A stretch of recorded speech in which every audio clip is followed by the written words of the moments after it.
Асық ойнаған азар, доп ойнаған тозар деген. Бірақта бұл мақал бүгін өзгерді. Өзгергенін көз көрді. Себебі доп ойнағандар талай топты жарып жүр, талай сынға жарысқа барып жүр. Ол жерде бірінші орын алып жүр. Бірінші орын демекші, бүгінде рейтингте қыздар арасында Қазақстанда бірінші орында тұрған асыл қарындасымыз бүгін бізде сұхбатта. Асыл, қош келдің. Көңіл күй қалай? Бәрі жақсы ма? Футбол деген керемет спорттың бірі, әлемдегі рейтингте нөмір бірінші спорт десек те қателеспейтін шығармыз. Жалпы осы спортқа, футболға қай жасыңда келдің? 7 жасымда келдім. Мені ата-анам алып келді. Аулада ойнап бастадым.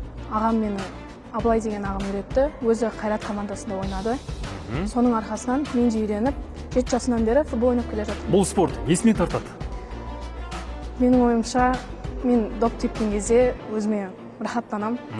Барлық ойларым жинақталып, керемет әсер аласың. Қанша гол соқтың қақпаға? Голдарымды санамадым, бірақ басында ұлдармен ойнап жүрген кезде мен санамайтын едім. 4 жылдай ұлдармен бірге ойнадым. Қыздармен бірге жүрген кезде 100-ге жуық гол болды. 100-ге жуық. Бүгінде сен Қазақстанда рейтинг бойынша бірінші орында екенсің. Бұл жетістікке жетудің жолын, құпиясын айтшы. Мен әр жас сайын өзім далаға шығып, жаз, қыз деп қарамай, өзім әр күн сайын тренировка жасап, өзіммен бірге жұмыс жасап, осындай жетістікке жеттім. Яғни талмау керек, барынша еңбектену керек. 99% талант, еңбек па? Еңбек. Шатастырайын деп едім, дұрыс айтасың. 99% еңбек, бірақ пайыз талант, өйткені адамның бойында талантты дамытатын ерінбеген еңбек. Медаль, кубок алған кездегі әсерді айтшы.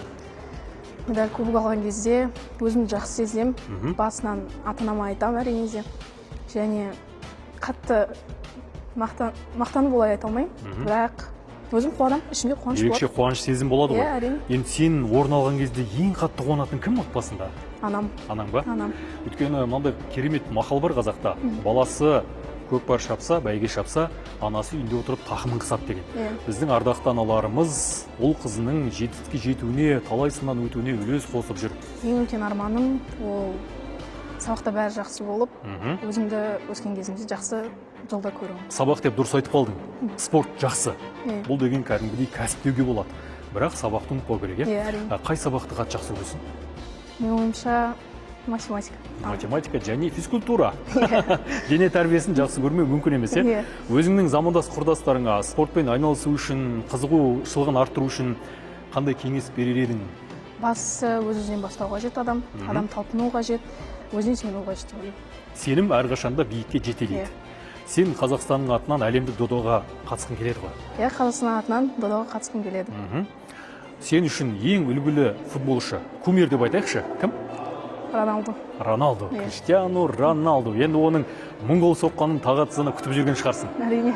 Ол кезде саған да қуаныш болады ғой, Әрине. Бұйырса, біз Асылдың да талай топты жаратынына, әлі талай орынды алатынына, және Құдай қаласа Европаға доп тебуге баратынына сенеміз. Солай ма, Асыл? Әрине. Сенім керек, еңбек керек, талпыныс, осының бәрі жетістікке жеткізеді. Ал Асыл, енді сені мақтап жатырмыз, мойындағы медальдарымыз бар, оның әрқайсына тоқталмасақ та болады. Бірінші орын, екінші орын, жүлделі үшінші орында жетеді. Кубок та бар сенде. Ең басты жетістігің қазірде сен рейтингте бірінші орында тұрсың. Осы рейтингтен түспе. Енді бізді таң қалдырып тамаша бір өнеріңді көрсетші.